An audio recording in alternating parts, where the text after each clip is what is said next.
Good day. Good day. We are the judges. I am Aquino. And I am Alba. And our topic is about Should Mapua implement uniform? our criteria are content 10 points, delivery 10 points, points offered 5 points, points taken 5 points, teamwork 5 points, timekeeping 5 points, overall impression 10 points is a total of 50 points. The maximum time is 3 to 5 minutes individually. The first speaker from the positive side is Mr. Noel. For me, Mapua should require a school uniform to their students because I strongly believe that having or wearing a school uniform makes one to be identified from what school he or she is studying, carrying the mission and vision of the school. Besides, it will help the less fortunate students in a sense that they don't need to buy clothes anymore from time to time. Wearing uniform makes us feel that we are comfortable and proud of our school. Besides, academic freedom is being practiced on college. It is more practical on the side of the parents and students if Mapua will require a school uniform.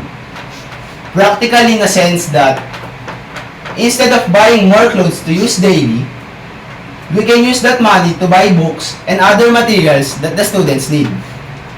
It can also minimize bullying because if you wear your shirts like 2 to 3 times a week, some of your classmates will tease you, and because of that, your self-esteem will degrade. So, I strongly believe that Mapua should require a school uniform. Thank you, Mr. Malana. The first speaker from the negative side is Ms. Velasco. No, I don't believe that Mapua should implement uniforms because uniforms are very expensive because it is a it is a high,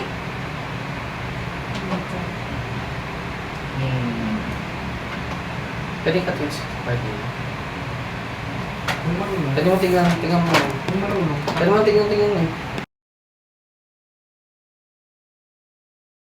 no, I believe that Mapua should not implement uniforms because school uniforms are a financial burden to low-cost families, and I believe that instead of using your free time studying your assignments and doing your homeworks, you will just waste your time laundering it or ironing it, and as I said, it is very expensive. For the student, it is very hard to adjust their budget because they have needs in the school that they need to buy. So no, I don't believe that Mapua should implement uniforms. Thank you, Ms. Velasco. Now let's hear it from the second speaker from the positive side, Ms. Kate. A good thing about having a uniform in Mapua is it allows students to feel comfortable in what they wear, knowing that they all look the same. There will be no discrimination in their clothing, and no one will ask brands and stuffs. And the uniform gives a representation of their school. Not having a uniform also have a negative side of you have to iron and wash your clothes, and then it fades so easily. Thank you, Ms. Bitu. And from the negative side, the second speaker is Mr. Bilo. Uniforms take away a student's freedom. Uniforms take away a student's personality. In Mapua, there are dress codes rather than uniforms. Students nowadays are sensitive in certain materials. Students nowadays are sensitive in certain styles. Many girls, for example, do not like wearing skirts and dresses, which most girls' uniforms require. And statistics collected by David L. Brunsma from the University of Alabama for the Journal of Education Research of School Uniforms, the conclusion of the study reads Based upon this analysis, the authors were forced to reject the ideas that uniforms improve attendance rate, decrease behavioral problems, decrease drug use, or improve academic achievement. And also from the link hiline.cfschools.org,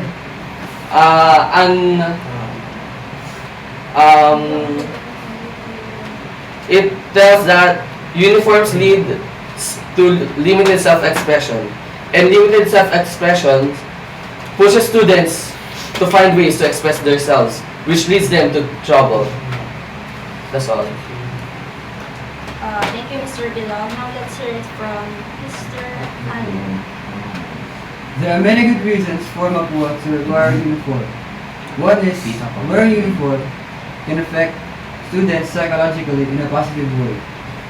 Why do people such as the police, nurses, army, and all other people who are part of the society wear uniform when they work?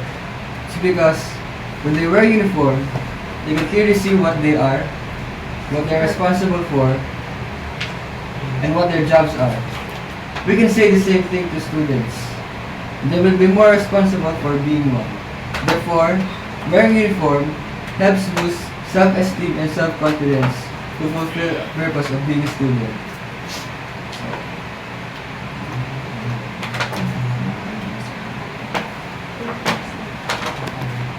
Thank you, Mr. Hakalne. Now, the next speaker is, The last speaker.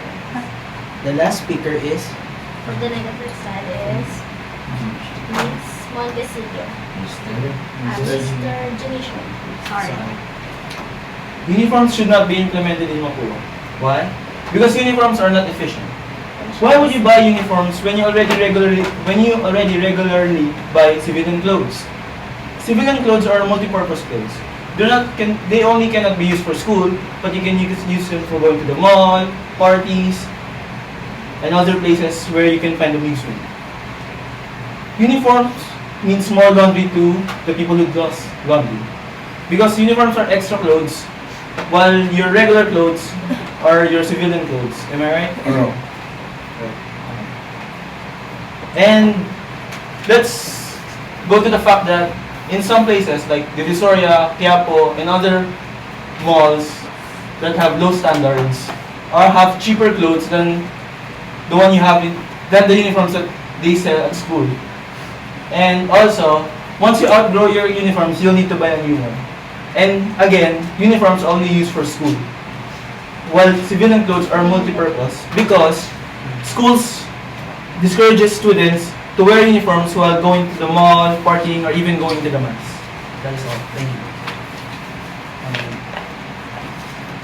We will have a 1-minute break and we will start the rebuttal. We will start the rebuttal. Each speaker will have 2 minutes to contradict each speaker. I will start from the negative side, Ms. Velasco. And based on what you said that having uniforms lessen bullying. How can you make sure that having uniforms can lessen the bullying because there are some other students or schools that don't implement uniforms but still undergo all that bullying? So, like, from what I've said, what if a student wears his or her uniform 2 to 3 times a week? Like this shirt. Like, I wear this on Monday and Tuesday and Wednesday.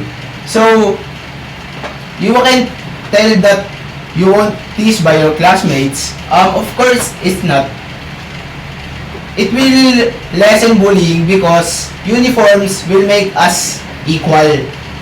In the eyes of the people, we can tell that we are equal because you will not ask what the brand of that shirt and that. So I said that it will only lessen bullying, not erase the bullying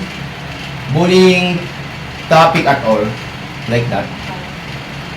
So from what you said, Instead of using your free time studying at home after school, you are just wasting your time on washing and ironing it. So, you said you can tell that you don't wash and iron these clothes. It also, because uniforms you wear it, you can say that you will also wash and iron this, so it will also waste your time. So how can you protect your answer? As I said, uniforms will lessen your time. No. Wait.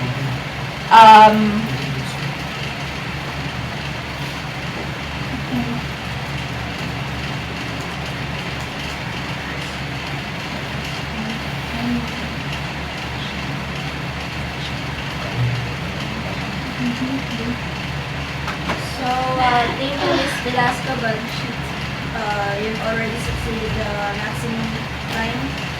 So, next will be The next speaker from the negative side is Mr. Bilo. So, Miss Vito, how can you say that uniforms make students comfortable in school? I can say that students are comfortable when they are wearing uniforms because from the start that we entered school, we are using uniforms since elementary from nursery up to elementary until high school. How can you say that having a uniform is taking away students' freedom? It takes away the students' freedom from what they are gonna wear. So I think that makes students more comfortable because they chooses what they want to wear and what they should wear every day. So that's why I'm asking you, how can that uniforms, which is what you want to implement, can make a students comfortable?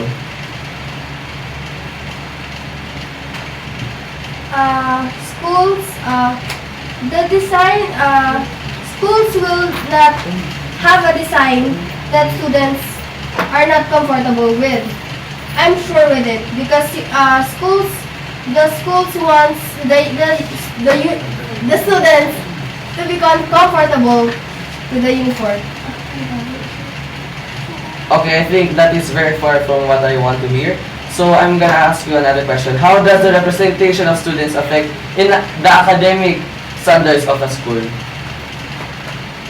I mean, how can the representation of the students affects the standard and the quality of the school academically? Negative side, the third speaker is Mr. Junisha. Mr. Akane, how can you show that the uniforms will give responsibility to the students? So what I said, it boosts self-confidence and self-esteem as a student to fulfill the purpose as a student, which is to learn. But I don't think that the uniform has anything to do with the responsibilities of the student because it comes from the student's attitude itself, not the uniform. As what I said again, it boosts. For example, the police. You would see a police wearing normal pants and a shirt. You would just sit there doing nothing because people don't know he's a police. And people won't care if he tries to arrest someone or like that. Mr. Akane, I don't know where have you been, but have you seen the police outside? Even though they're wearing uniforms, they're still not doing their jobs properly. Okay? So, I think it's in the attitude of and the mannerism of the police itself. Same goes for the students.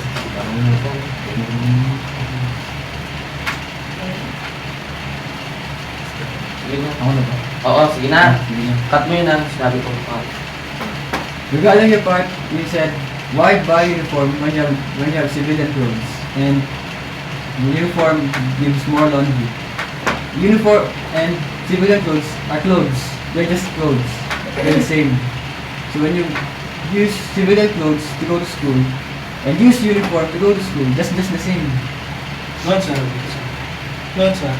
Because uniforms, as I said, are not multi-purpose, same as civilian clothes. Civilian, you can use it anywhere. Uniforms are only used for school. As school discourages students to wear uniforms outside the campus. Then what if you just need to go to school only, then not go anywhere else, straight home? And then you wasted a pair of pants and shirt. Well, you've done the same with the uniform. You wasted a pair of uniform for going to that school. We will proceed to the fourth speaker on both sides. And we will start from the positive side. Based on the affirmative side's arguments on the implementation of uniform in Mapua, the first they talked about how it will lessen bullying, and they argued about the bullying will be stopped completely. But the first speaker was able to completely defend his answer that it will just lessen, not completely remove bullying. And the second speaker talked about and argued about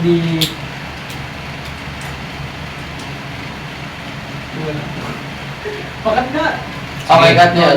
Nawala. Sige lang, sige lang. Sige lang. Diretso mo na lang. Diretso. Makulay The second na yun. speaker is Second speaker is Comfortable. Hindi, kung saan tumigil, go! Yung pagiging komportable. Ayan ha. the second speaker argued about how comfortable to wear uniform in Mapua, and that last speaker argued about the convenience of uniform in school, when what they wear and what they're going to do with their uniform.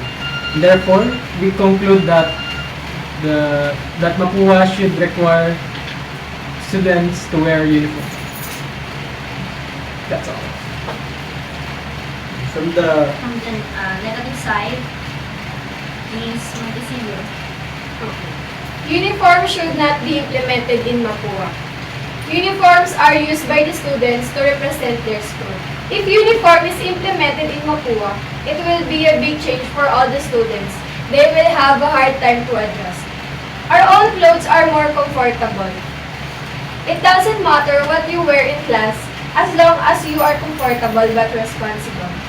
Wearing our own clothes is less hassle because we have to spend ages washing and ironing our uniforms. Our own clothes show our personality. White uniforms, shirts is easier to get dirty. If we don't get it washed enough, we will run out of school uniform.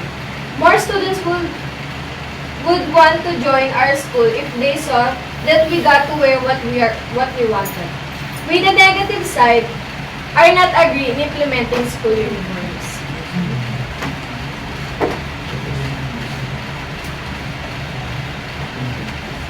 I would like to congratulate all of you for deliberating a successful debate.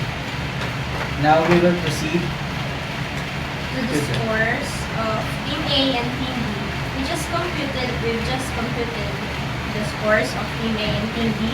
Based on criteria, Team A got 40 points out of 50 and Team B got 41 points out of 50, which means Team B won.